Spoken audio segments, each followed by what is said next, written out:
எங்கள் மருத்துவர் ஐயா பாளையங்கோட்டை சிறை ஒன்றுக்கு தான் போகலை, மீதி எல்லா சிறைக்கும் போனார். இந்த ஜி.கே. மணி மருத்துவர் ஐயாவோட 46 ஆண்டு காலம் இன்னைக்கு வரைக்கும் அவர் கூட பயணம் பண்ணிட்டு இருக்கிறோம். நான் நிறைய சிறைக்கு போயிருக்கிறேன். சென்னையில் 1.5 மாதம் ஒரே நாளையில் இருந்திருக்கிறேன்.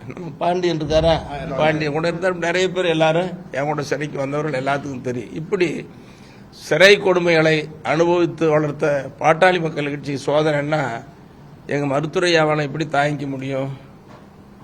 அது யாரால் வந்த சோதனை? ஜி.கே. மணியாலையா அல்லது பாட்டாளி மக்கள் கட்சியில் உழைத்தாங்களே சிறை கொடுமைகளை அனுபவிச்சாங்களே அவர்னாலையா? இல்லை. அவர் வளர்த்து படிக்க வைத்து ஆளாக்கி மத்திய அமைச்சராக்கி இன்னைக்கு கட்சி தலைவர் பதவியும் கொடுத்து அழகு பார்த்த மருத்துவர் அன்புமணி அவர்களால் ஏற்பட்டிருக்கிற மிகப்பெரிய வேதனை, சோதனை. கண்ணீர் வடிக்கிறார். இன்னைக்கு கண் கலங்குறார் தொலைக்காட்சியில். அதை பார்த்துட்டு இன்னைக்கு மக்கள்லாம் நெகிழ்ந்து போய் பேசுறாங்க. இன்னைக்கு மருத்துவர் அன்புமணி என்ன சொல்றாரு?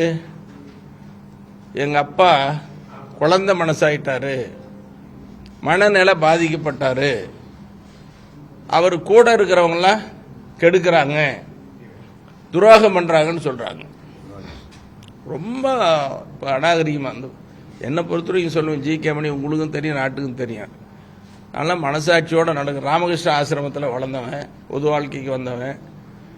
நீ காலையில் தூங்கி எழுந்திரிச்சு கூட எங்கள் மருத்துவரையை அவங்க அப்பா அம்மாவை நினச்சிட்டு இன்னைக்கு நல்லதே நினைக்கணும், நல்லதே செய்யணும், யாருக்கும் கெடுதல் செய்யாத மனசு இருக்குன்னு உட்கார்ந்து தியானம் பண்ணிட்டு தான் எந்திரிப்பேன்.